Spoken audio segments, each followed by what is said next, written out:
Yo, what's up, Firing Squad? This your homies over here at the Fire in the Hole podcast, and we just wanted to say thank you guys so much for all your support.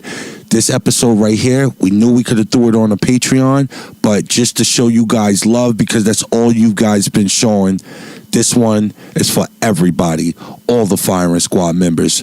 Fire in the motherfucking hole. Let's get it.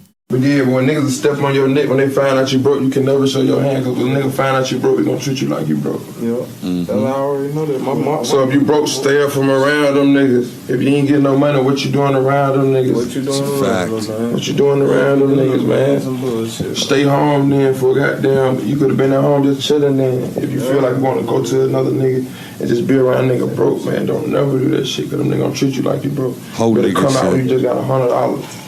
Yep. Fire up your own blunt or something, come around with one blunt. Facts. Like, man, that nigga come around, at least he tried to smoke a blunt. At least he tried to. Yo, his height. You smoke one blunt, goddamn nigga might smoke a whole ounce, but you be like, damn, he ain't even know you ain't have no weed. When a nigga go through the drive-through, nigga, you don't even ask him for nothing to eat. You be wanting to ask him for something, you like, man, as soon as he ask you for something, you be like, man, you just order some shit quick. Man, what? Quick. Hey,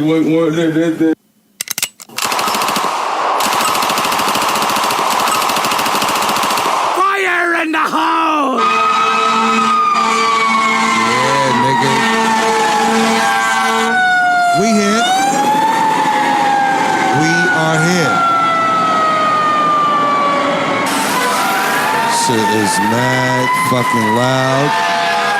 It is pandemonium as usual.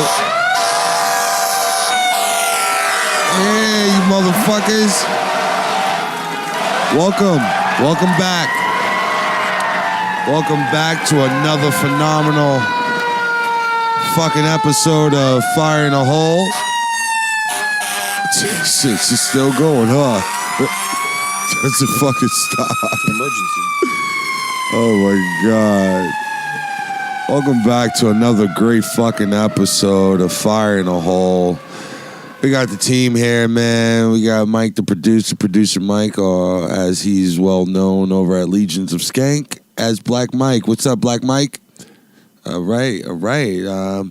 And yeah, man, we got the big homie over there. Y'all already know he in the motherfucking building, Ryan Boogie, but he's not in the building. He's outside the building, smoking his motherfucking cigarettes or something like that.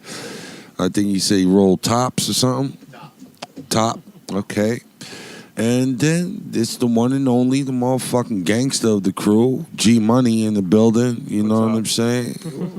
What's poppin'? Not much, man. Just up in this bitch, huh? Just up in this bitch. G-Money, you guys don't know, because a lot of you guys are audio listeners. G-Money is he's a big Dominican guy. He's got tattoos all over his face and his neck. He's skinning a live chicken right now. Okay, and as you guys, you guys get the surprise out the motherfucking bag. You guys know who that is. The one and motherfucking only, the real ass dude, the motherfucking rattlesnake, the motherfucking co-defendant with the rest of those crazy bastards over at Legions of Skank. We got the big homie in the motherfucking house, ladies and gentlemen, Louis J. Gomez. What up, kid? Yes.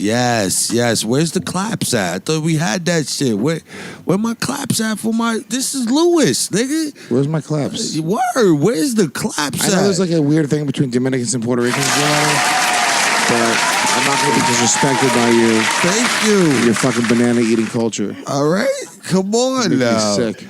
Whoa. Sorry, I'm sorry. You know what? Puerto Ricans and Dominicans, we always had a beef, all right? Listen, man. I'll say your real name, Guillermo. Why you always want to bring some racial shit? He knows what's up. Listen, man, we got Louis J. Gomez in this bitch, man. I know last time we did an episode that was really heightened tension at the time with Gas Digital, Justin Silverman, and all of that weirdo shit. Did you speak to Justin Silverman? Justin Silverman and I spoke through podcast today. Saving Silverman came out today, so you know everyone knows we pre-record our shit. Okay. And so you know it's a Wednesday. He called me up and he was like, because you know Justin's Justin's also 50 years old, so he's from a different side. People, he's a little Jewish kid from New York, but when you're that old, you're just from a different time. But we treat things differently, so he's still got to pretend he's tough. Like, yeah, so what's going on with Jimmy, man? Like, I try to call him. It's fucked up, man. He's my boy, and it's like, you're hilarious. And I'm like, Justin, just say you're terrified of Jimmy. Stop pretending that there's anything else except. It's like, oh, yeah, I mean, look, he's not gonna fight me. I mean, right? He's not, right? I'm not gonna fight Justin Silverman. Yeah. So he's like, just tell him to call me because we're boys. If he's mad, if I hurt his feelings, like, I want to, like, all right, Justin. All right, you hurt his feelings. I mean, I'll fight him for $20K. But listen to me. Listen, nobody. But everybody know, man. That ain't nothing, nigga. And especially once you and I spoke. Yeah. You over there, you at the helm of Gas Digital, and yeah, I'm a troublemaker. I just figured, the rest will all fall into place and shit like that. And then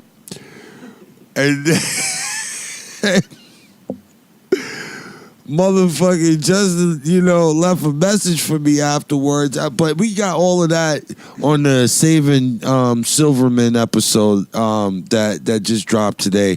That's already at over 1,000 fucking like that's big for us. We're just a little fucking podcast, a bootleg podcast. You know what I mean? They're just making a sufficient ripple effect in this podcast industry. He was gonna do this on mixtapes and hand them out in a parking lot. That was his original concept for this podcast. He was like, "No, I think we can get like 50 people." I was like, "All right." I think we can think bigger, Jim. You know what? I'm learning to think bigger, but it's like every time I start to think bigger, for some reason, people want to try to kick me down and be smaller. Like, I was just talking to you about the whole Skank Fest. You already knew this was coming, nigga.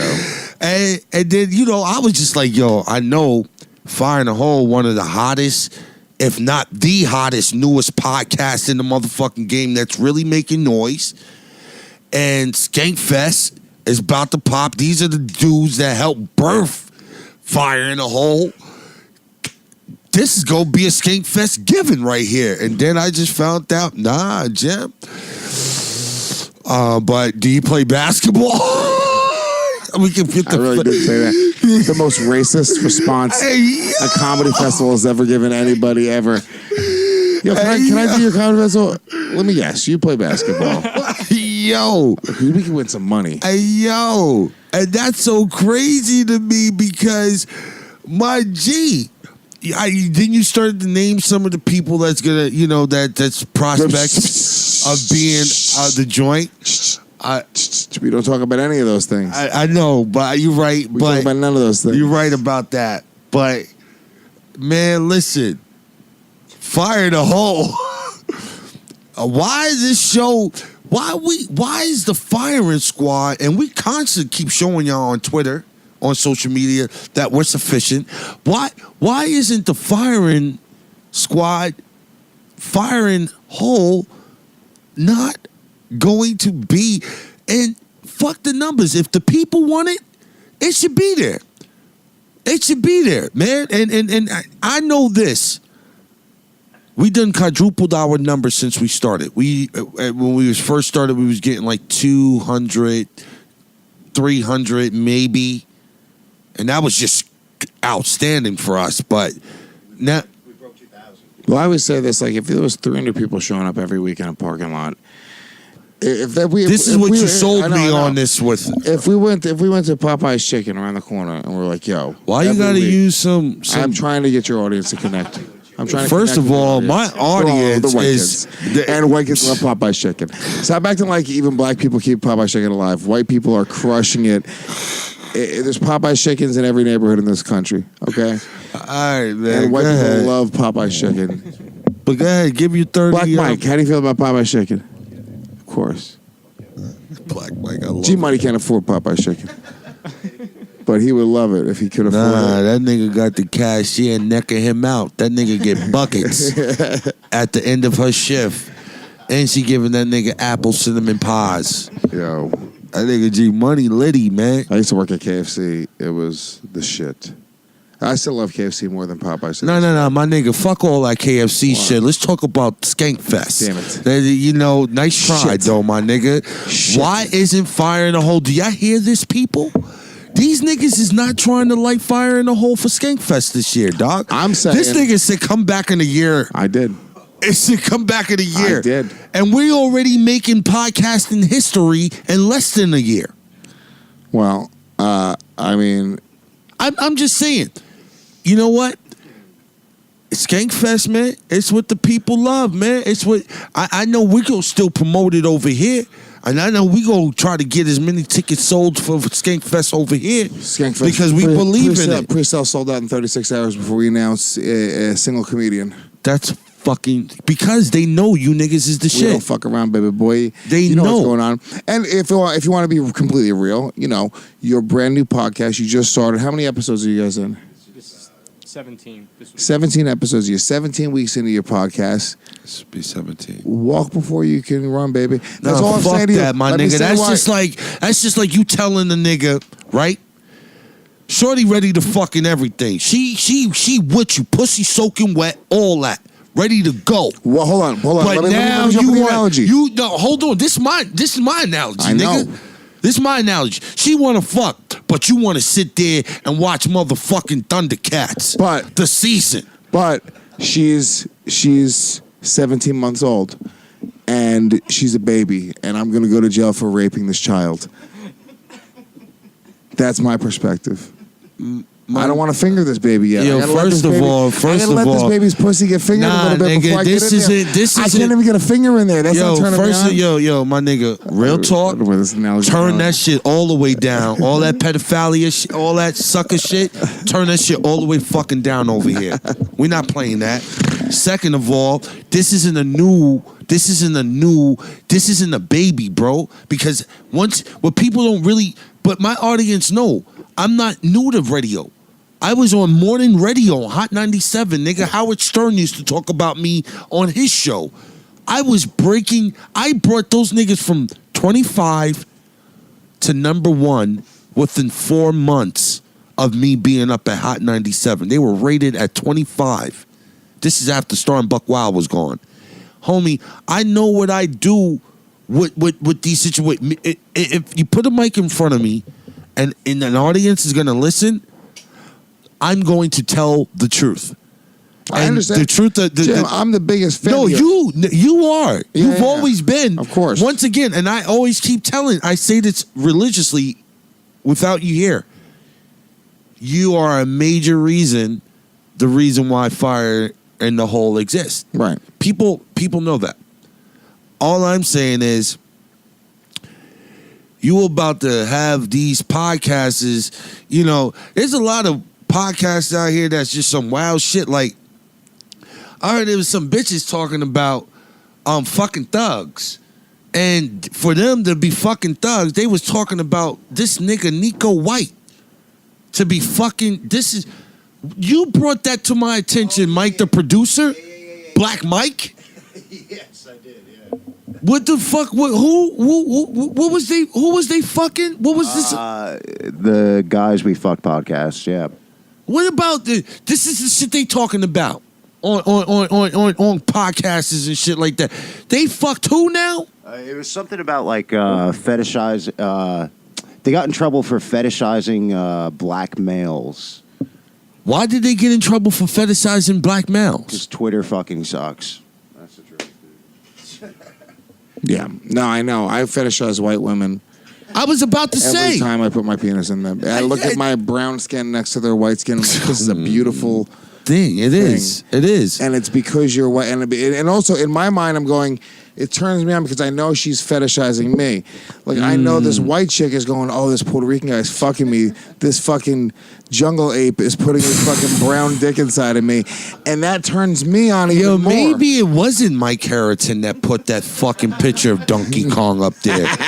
Maybe it was yo ho ass, man. Son, you know what the fuck's up. You know what I am. You saw my dick before. Yo, I've never I got a seen brown- your dick I got a before, my brown dick, nigga. motherfucker. That's good. What's your girlfriend name? Kim? Yep. Yep. She knows what She your knows dick what the looks fuck's like. up. She knows what's up. But the point I'm making is that, yeah, like, we But all fetishize people of different... No, if you're fucking fuck all somebody- that. Let's get back to Skank Fest. You keep trying to get away from You got there, away bro. from it, man. Nah, my nigga. I don't... Oh, let me say this. Hold on. Nah, Let me but be real. I do Jim, want to Jim, say Jim, this. Let me just say this. Okay, I was going to say this. Go One thing I do know, Lou, when anything comes to fire in a hole, you're an advocate for us. I am. So, you know what I'm saying? And if you're telling us we're not ready yet for what we're not, I believe you. Ready's not the word. Let me say it, because look, number one, I don't like negotiating on a podcast. That's not the way I do business. No, we're not. First of all, we're not. I don't, we're not negotiating. Anybody else who comes to me and says, I want to do your show, I want to do Skankfest, I say, I don't book it. Go to these girls that book it, right? Because I don't need to have these conversations. And the reality is, I don't want people coming up to me. You're my boy, so I don't need people. Hold on, I don't want people that are listening to this think that it's even I have a team of people that I work with in order to produce this event. Not only just two other. Hold on, let me finish this. I just want them to also, the listeners to also know that, you know, you told me to go see the two ladies off the rip. But it's before you, Jimmy. Before you even get started, but it's not even I just can't that. say. Can I say their names? Yeah, No. Christina and Rebecca, of course. All right. I was just gonna say because you off the rip, you was like, Jim, this is who run. This is what goes. We have, and it's not only that, but there's other factors in place. Like we don't have. It's not like a podcast festival. We have 20 podcasts. We have 6 podcasts. You know, there's a million little factors that come into play. So I don't even like to have those conversations. So the conversation I have with you is like, Jimmy, for me to go back to these girls and pitch this show, it'd be crazy. You should grow. It should grow first. Give us a year. Get to a certain level where you're going to grow, and then we can go back to them and say, hey, you know what? This is a show that's grown to this much, and it's not me. I don't do favors. I don't ask for favors, and I don't do favors. You don't do it either. So, and that's why I played that clip in the beginning. Yeah. About broke niggas coming around niggas that got it. Exactly. Don't do that. I don't do it. I'm not going to do it. I'm not going to do it because right now, as much as Fire in the Hole is shining compared to all the other podcasts, my nigga, we a broke podcast. And, homie, I don't want to be around niggas broke. So, humbling myself, but in the same token, understanding what the fuck it is I got with my fucking family members that's holding this movement down because the firing squad is crazy. Yeah. And I ain't gonna hold you. The skanks are crazy too because they pushing this. The skanks is pushing this. But when my little brother, that's a fucking mad genius when it comes to this whole podcasting world, is telling me, Jim, nah, homie, take your time and trust me, when I do go to bat for you, I got you. That's a nigga seeing a broke nigga hustling to get his own money up. And it's also not a favor. It's also then I get to go. I don't want no favors. Exactly. And then it becomes this. I tell my girlfriend this all the time because my chick, it's a weird position to be in because I'm further along in the business than my chick is, right? So there's things that I can help her out with. And the reality is I can't help her out. I can, because the perception is that I'm only doing it because she's my girl. And it's actually not helping, it's hurting her. That perception is bad in this business. A lot of it's about perception. You know what I'm saying? That's a motherfucking fact. You ain't lying. You telling some real shit. So, but the reality is there's opportunities where I can say, hey, look, I can connect you here and you can help yourself and you can do what you can do with the opportunity. But you never, I remember I had an argument with her really early when we started dating. And it was almost like we were arguing about the words. And we were talking about like people having shortcuts. And I was like, yeah, there's certain cats who get shortcuts. In 4 or 5 years in the business, they got a TV show, they're on SNL, they're doing this, that, the other, whatever it is. And I'm not naming anybody else. But like guys like Pete Davidson, that's a great example. Forget that's not a shortcut. I'm not even shitting on Pete because that's not disrespectful. He's not shitting on Pete at all. I get why he got that shortcut. Young kid, that story, he's a good looking kid, he's very talented. It's not shitting on him.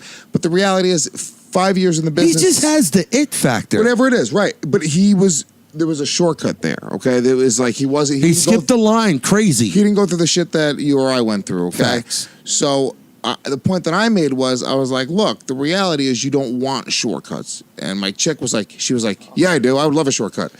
Oh, And we almost she got into- bugging. I know, we because got into- I know what you're thinking. I know. And that's the first thing I'm thinking, and then that's crazy because Oh, well, no, I'm not I know it. Yo, bitches, my nigga, bitches. And when I say bitches, Yeah. it's not just women. It's bitch ass niggas Yeah. that move like that too. Of course. That will subject themselves to the whole shit. Her point was like, I would love somebody to come and just gift me a fucking thing right now. And the reality is, look, it's easy to say I would love a gift, but Once you get the gift, I pride myself in the fact that everything I've gotten on my own. And the skill set, we talk about this podcast, and you doing it yourself, you don't need anybody else. Like, yes, these guys are running the equipment, you know what I'm saying? But it's like you develop these relationships in this team where you're not dependent on anybody to sort of give you those things and give you the keys to that car and give you the keys to this thing. You kind of build those things yourself, and I would rather build it from the ground up and have that skill set. No matter what happens, if a hurricane hit tomorrow and our podcast studio died and Ralph Sutton had a heart attack and all my employees quit, I promise you, tomorrow there'd be a little MP3 recorder in my bedroom, and I'd be on Patreon or I'd be on some platform and I would figure it out. And then in a month, I'd be making this much money. In 3 months, I'd be there. And then in 6 months, I'd have another studio. And in a year, I'd be fucking taking it. It's just the way that you're built. And that is a skill set that you have to exercise and you have to practice and you have to work that muscle over and over again. I've been in the streets hustling since I was 13, B. That's it, Me and G Money was just talking about this earlier today. I pride myself that we got it from the mud with this shit. All from a retweet from Luis Gomez. What did I say? Facts. What did I say to you today, little homie? You said that we built it from the mud, and it's all because of a retweet from Luis Gomez. That's a fact. That's a fact, my nigga. Like I'm not gonna hold you up. And for the record, Luis, nah, nigga, we don't negotiate on air. That's not what I'm doing here. Right. I'm letting my folks know what it really is. They don't understand this part of the game. Yeah. They're not privy to this. And I don't want to hold no punches. So if you and I, big brother, little brother, can have this candid conversation to our support system. Right. Because really, homie, they're family. They're really family, and they really fuck with us because they're helping sponsor our motherfucking visions and what it is that we're trying to push, our agenda. They believe in it just because we're real ass dudes at heart.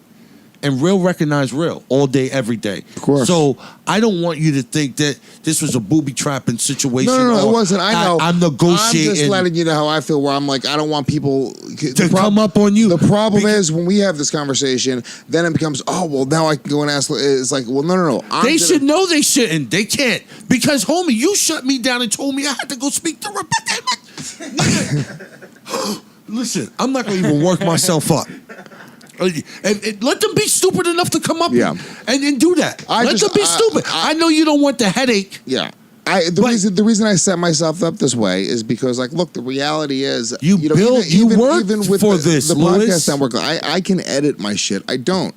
There's a reason, you know what I'm saying? Because the things that we all have to choose what we're doing with our time, and there's certain, we have to fill our time with certain things. And for me, I would rather work with great editors because I'm not going to spend my time to become a great. That was never my vision. Like, let me become a great editor. I'm a great producer and I'm a great host and I'm a great comedian. But not to suck my own dick, but whatever. But like I think my real talent and the thing that I'm really good at is working with really talented people and kind of pulling the best out of them and collaborating and coming together with 3 or 4 people and developing something and developing a product. And I really get an enjoyment out of doing that. That part of the creative process, being a producer, like this, what these guys do, most people don't get any sort of fulfillment or enjoyment out of that side of it, which is like, it's pretty thankless. Like, people don't fucking know. Like, Jimmy gives you guys a lot of shine, but most people, in this industry, they don't. And I feel like you have to instill a sense of pride in these guys because the value that a good producer, like Jimmy, you're so connected, you're emotional. You'll have a conversation sometimes, and you're legitimately emotional about something. You're pissed or happy or whatever it is. Having a good producer to step back and not be in tune with that emotion is going to be able to drive that segment or that content in a much different way. But you need to be emotional in order to have that great piece of content. Yes. So you need somebody to step back and go like, well, where is this going? And how can I push or pull this person? And that side of it is very, very under-recognized. And my team, they definitely do that for me. Like I can not tell people, the countless nights that Black Mike reassured me when after we finished taping an episode, Jimmy, don't worry, everything's going to sound great. I got this. This is what I do. Speaking about editing and mixing shit down, of course. like that. Or there's times where you're in it where you're like, I don't think I was good today, and you're like, what the fuck was that? You're like, no, it was good. It was on fire. That, and then I got G Money just constantly, this is what I need to be doing over here. Oh, Jimmy, that was good, but I need you to do this time. You know what I mean? And you want to give them the room to be honest. Yeah, because the problem is, and you watch it happen a lot, where people, they want to just be yes men, and you're not going to get the best out of somebody. Nah. You want to, you know. These niggas they cold, and that's why I like them. You know what I'm saying? They cold because they know I'm a cold nigga too. Yeah. You understand? I'm not gonna hold no punches. I'm gonna keep it a stack with them. And I love that, just to touch up on G Money one more time, man. When he pitches an idea and I execute it, he'll let me know. Well, Jim, that was great, but let's try to work on this a little bit. Or Mike will pitch an idea to G Money. It's times where I'm not even a part of the idea. Yeah. It's their idea. That's good. And then here, we've got a part for you. Well, this is why it's good to have what you have. This is why you don't need a Compound Media or a Gas Digital or a Riotcast or any of these, because you have a team of people that are thinking about you and your show and just you and your show, and it's a really valuable thing. I mean, you guys got a really good thing here. So, that side of it, you guys are, I'm super. I said this last time I was on the show. I'm super impressed with what you guys are fucking doing. You're killing it, man. You guys are you're developing something very unique here. I ain't gonna lie though, man. I just feel like the freshman nigga that's new at the college, but he been busting niggas' asses all day on the court, my the thing nigga. is, you want to prove yourself too much. It's not even. No, I don't want to prove myself. I'm self-made. So what the fuck do I have to prove? No, nigga. I just want to be in the mix. You are though. Homie, I want to have this candid conversation with the family at the living room. Right. Skankfest is the living room, bruh. But it's all right. I'll be over for Thanksgiving next year at the First living of all, room. also, Jimmy's going to be at Skankfest. He's a psycho. I want you guys to realize, Jimmy's been invited to Skankfest. I also said, Jimmy, why don't you bring your equipment and record interviews, there's a huge venue where you could do whatever you want. We'll give you access to everything. It's just you want the recognition. I know what you want. Yo, bro. I'm telling you, but the reason we go just sit back. We go just be the little show that could and do what it is that we do. You know what I'm saying? Because there's bigger shit going on in the world. This bitch 6'9" baby moms is a born again hoe. Wait, 6'9's. Wait, what happened? She's rebuking hoism in her life. How so?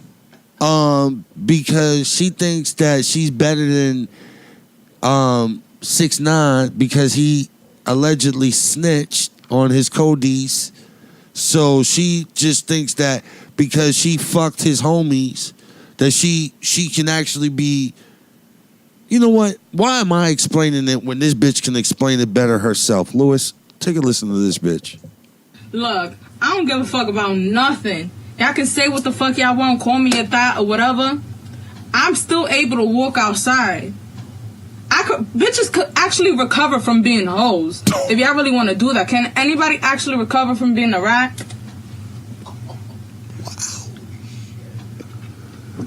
I see bitches do it all the time. Look, Black China good, Amber Rose good. Fuck out of here. Yo, Y'all ain't telling me nothing. Pause, my nigga. Lewis. First of all, why you gonna throw other hoes in the mix? That's trying to get low from being hoes. You know what I mean? You just gonna throw them in the mix. But what are your thoughts on that? That you can recover from being a hoe, but you can't recover from being a snitch. I mean, I kind of understand what she's saying. Recover may be the wrong word. I mean, you can parlay being a hoe into. She's not wrong, Jim. Let me say this. I'm going to defend her statement. She's not wrong. She can parlay literally fucking famous men into a. I'm looking at 3,500 people watching her live stream. All she did was fuck. What did she do? Did she do anything else? She just fucked her baby father's manager at the time. So all she does, she doesn't sing songs, she doesn't dance. No, she's just a baby father of an artist. She can't do math. She's a baby mother of an artist. Okay, yes. So I'm watching She says she can't do 3,500. We math. just had a conversation about how 200 people show up at a parking lot every weekend and how will we feel about it. Yeah, awesome. I'm watching 3,500 people watch this whore have a conversation about nothing, and she doesn't know what she's talking about.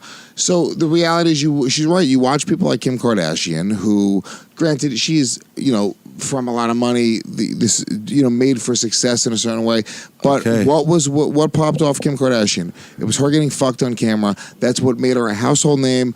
Paris Hilton, household name. These were just socialized. These were rich bitches who got fucked on camera, who turned that into multi-million-dollar empires, so what you're trying to tell me is where that she can have if she was smart or even had a little bit of a sense about her, she can parlay fucking a famous person into never really having to work again.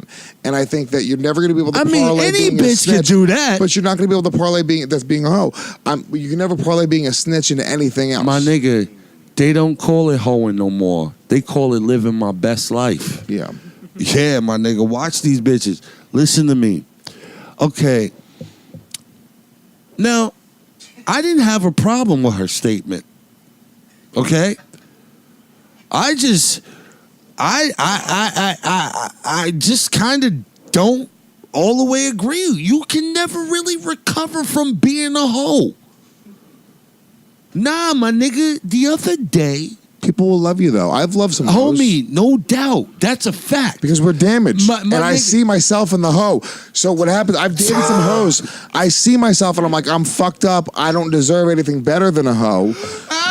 So you end up loving them. Listen to me. It's fucked up. Homie. Well, you've been there. I know you have. Yo, of course, my nigga. First of all, I'm not a nigga that go in the club looking for the baddest bitch anyway. Yeah, you're looking for the broken down. she's got a Nah, little bit of limp. I'm looking for the bitch Damaged with goods. Yeah, voluptuous titties, fat ass. Not call that it- she doesn't have to have the best looking face. They call it irregular. No You get it doubt. for a discount because it's in the irregular nah, bin. my nigga. I'm looking for a bitch that's in the cut.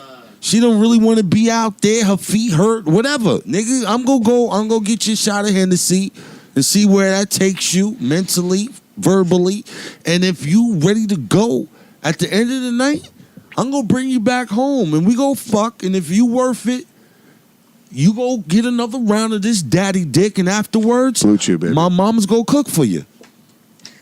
Straight the fuck up. But let me say this. This is what was disturbing to me, okay? This bitch did say she could recover from being a hoe. Bitches would do it all the time. Homie, I don't know what illusion niggas is performing in front of you to make you think they still don't view you like that. But bitch, you will always be a hoe in the niggas' eyes. Case in point, I'm on 125th Street the other day, walking down, just chilling with my nigga L Star. I bump into an old bitch we used to slay. We used to slay this bitch. And she with her kids. Oh, shit. Where at first you're like, fuck, doing math. Hey, yo, and the kids. No. I've been there. I've been there before. I'm on birth control. You know what I mean? Straight the fuck up, man. I fuck bitches in the butt. You know what I mean? Listen to me. Real talk though. Real talk, my G. When I'm on 125th Street and I'm looking at this freak bitch, all I could feel was empathy for those kids, all happy with McDonald's French fries in their hands and shit like that. Like, this is the quality of life that means everything to y'all. I know I could smash if I wanted to again.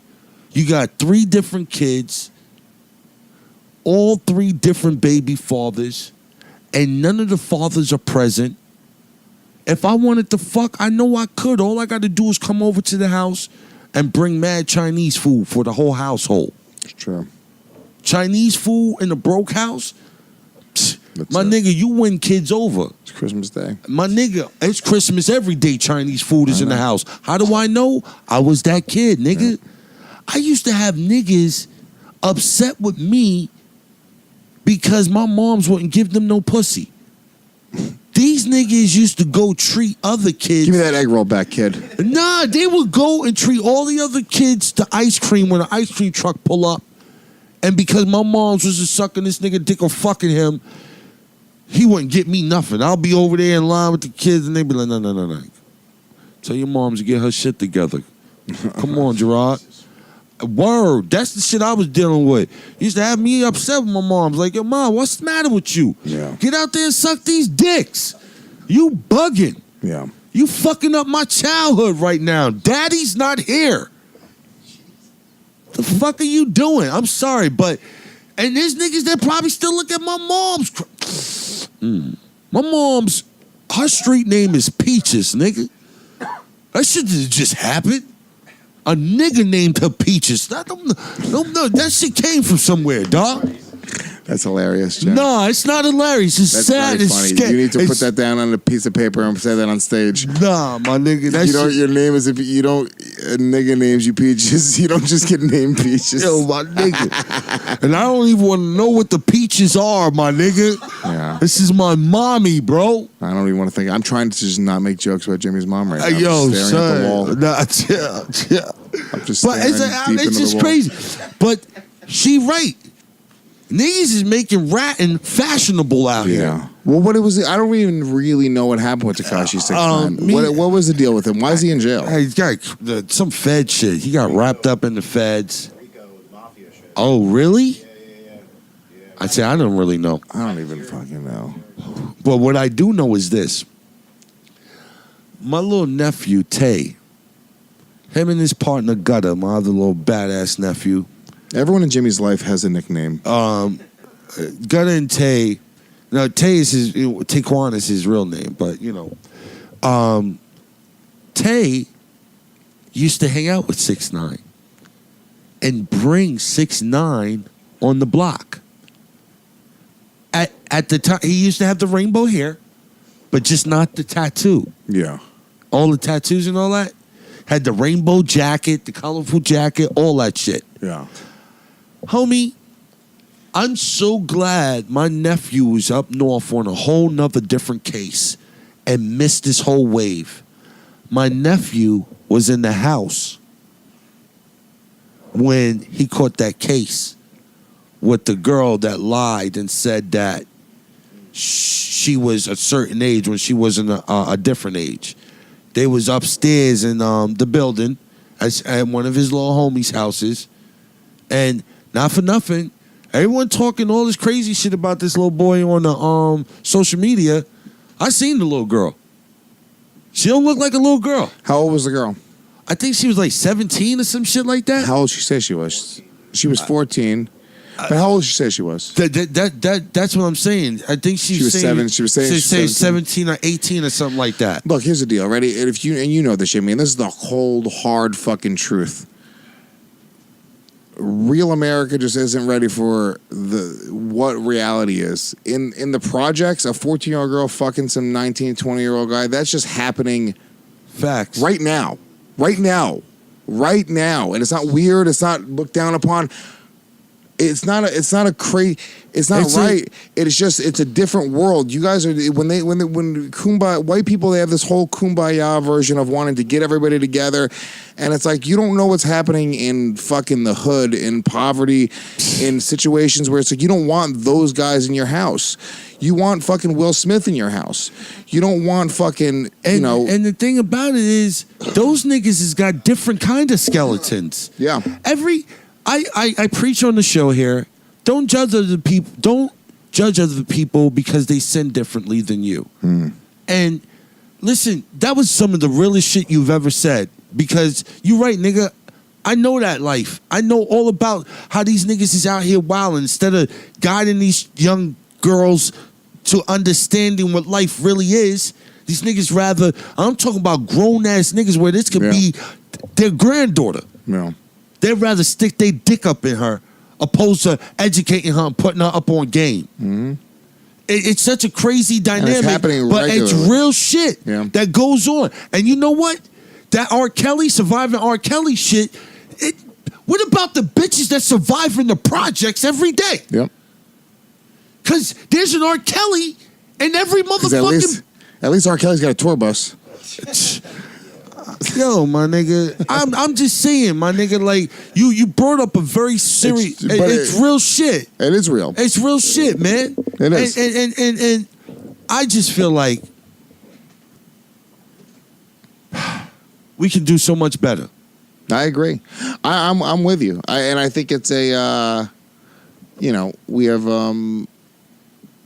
there's like a disconnect from reality from what the way people live online and with social media and the conversation they want to have. It is not very real, and it's based in a place of like this weird ideal world.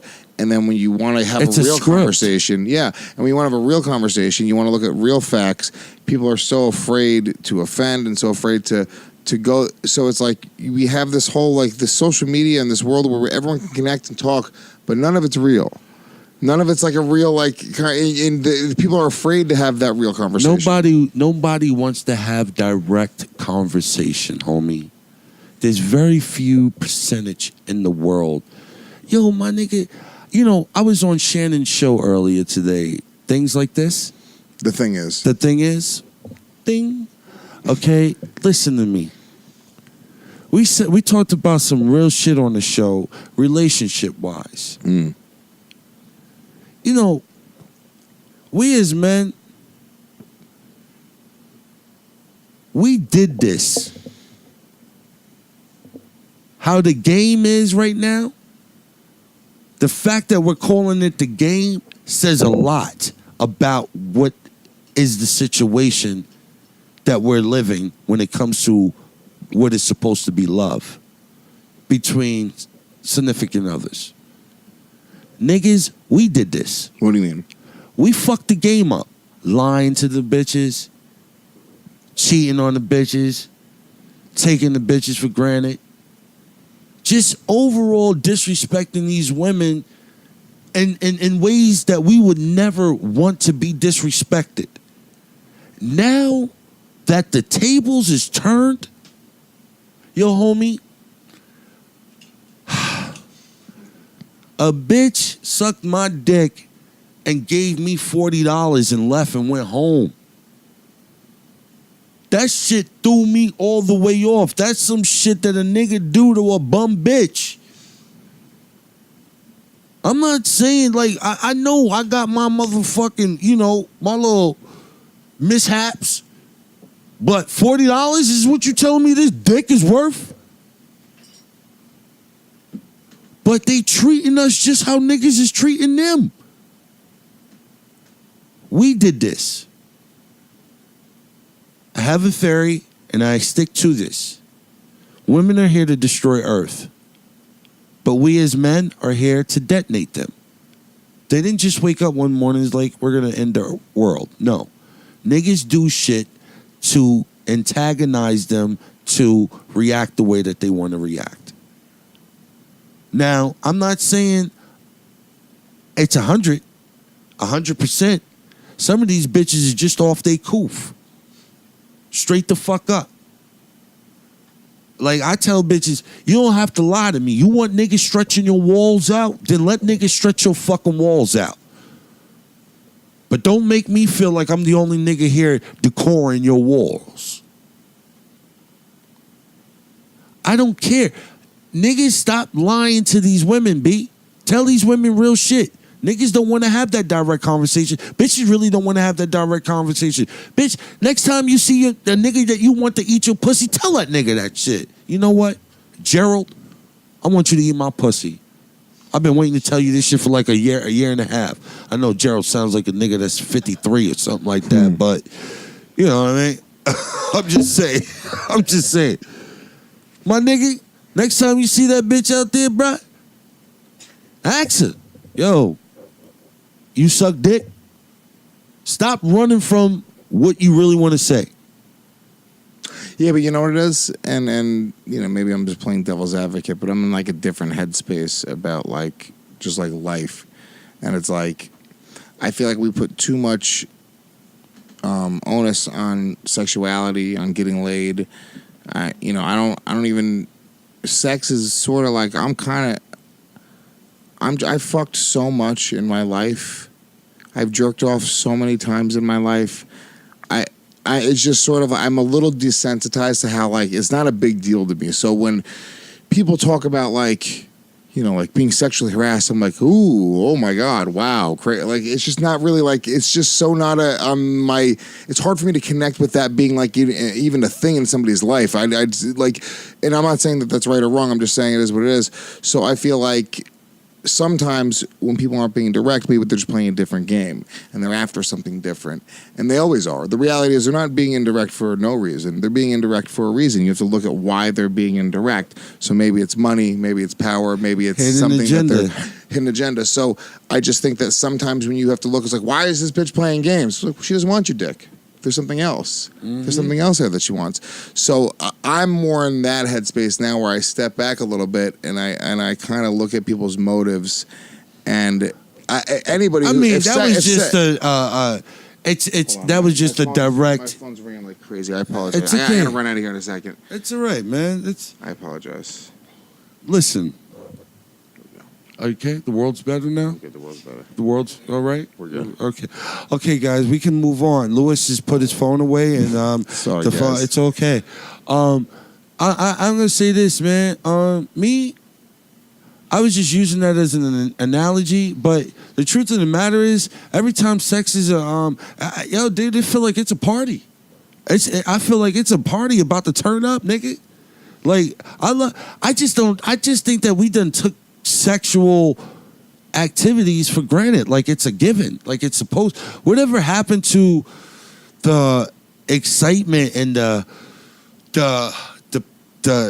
anxiety of trying to get your hand up under a chick's fucking shirt and under her bra, that metal part of your bra, and your knuckle getting stuck in there, and you don't want to make any sudden moves, that you got to keep moving the tip of your finger like it's really doing something, but it's not doing that, but irritating her more. But if you move But for some reason, if the tip of your finger touches her areola, you feel as if you've accomplished something. Yes. But if you move crazy with your hand stuck on the wire and all that, she'd be like, you know what?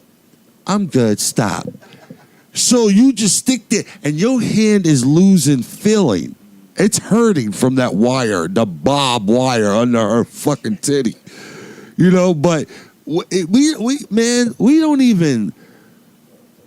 even appreciate our women like that no more, man. I'm gonna be honest. When's the last time you called your shorty and y'all in an argument and you can't explain what's going on, but your favorite song is on the radio and this is what you playing on the message? Yo, I really don't know what to say, but this is how I feel. Listen to this. Although we come to the end of the road. You know that shit, nigga. You know the bitch ass nigga. Girl, I know you was out there cheating on me. I could never be that nigga, doc. That whole nigga. Girl, I'm gonna hit you in the face with a fucking hammer. Bitch, I'm about to melt that I'm nigga gonna face off. I'm gonna find him, and I'm gonna fucking kidnap him, and I'm gonna kidnap his nephew. I'm gonna torture them for the next 48 hours. Word, and only feed them purple gummy bears for breakfast, lunch, and dinner. Hey, yo, man. Lou, man, listen to me. Listen to me. I don't want to keep it too much. I know you're a little under the weather and shit like I'm that. sorry, man. I am a little bit under the weather. But you really wanted to come and you really wanted to do this for the family and the firing squad, skanks, yeah. and you went back down. And I kept telling you, go home. You're like, nah, Hey, let's look, do it. I'm let's a team do it. player. Exactly. Not happening. Exactly, YG. But it is what it is. We knocked this shit down and we rocked this shit out. And I can honestly say this, man. Although Fire in a Hole will not be featured at Skankfest,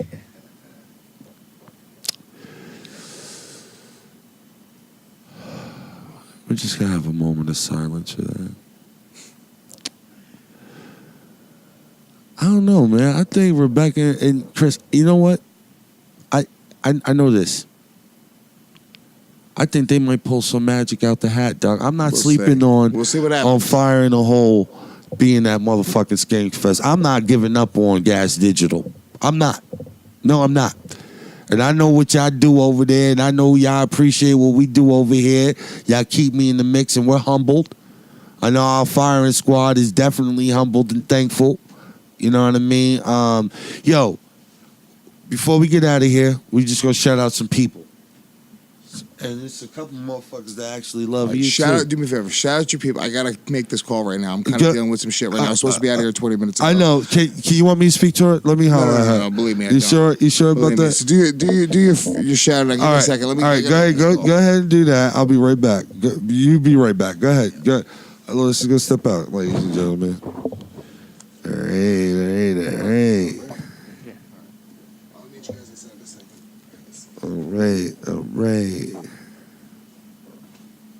All right. Here you go, G Money. Oh, I think that's him. I got all his stuff. Oh, you got all of his stuff? Good. Get on there. It's easy to read on there. This crazy motherfucker right here. Can I just say how? Yeah. Can I just say how dapper G Money looks? He looks fucking amazing, right? Yeah, we went to go do that thing. Jimmy was dressed up. I couldn't come in with a flannel and. G Money straight up looks like an offensive coordinator right now with that fucking thing on. I just need a clipboard, dude. Very suave, G Money. I really do like it. Yes, Mike. There you go. Being vulnerable with your masculinity. You know, ain't nothing wrong with that, man. Yo, real men do real shit, man. Come on. We got to shout out Jared Negri.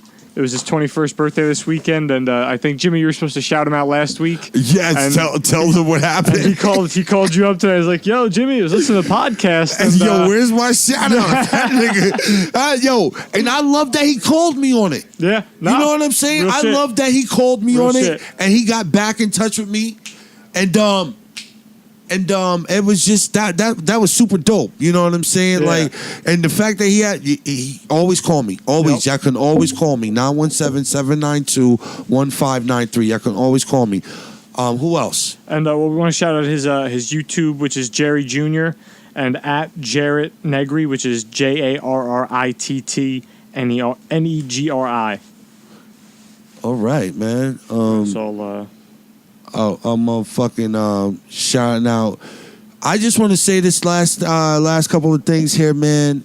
We are officially over 50 Patreon fucking subscribers, and that is really blowing our fucking minds. Like, are you guys fucking kidding me? Like, wow. Thank you guys so much. Firing Squad, you guys are so fucking awesome.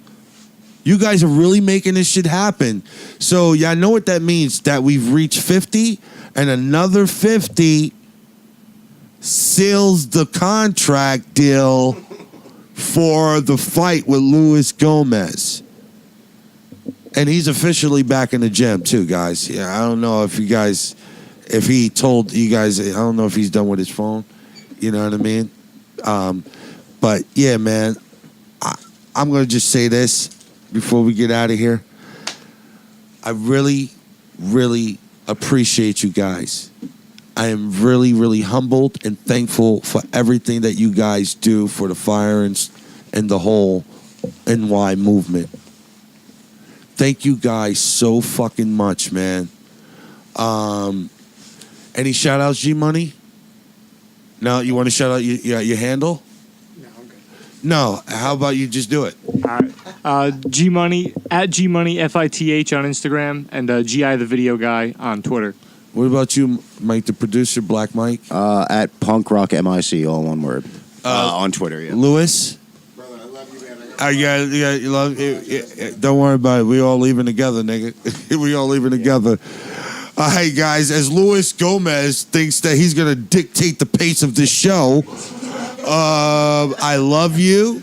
We love you, and we're out of here. Thank you guys so much, and we really appreciate you firing the motherfucking hole. And this is how we're signing off.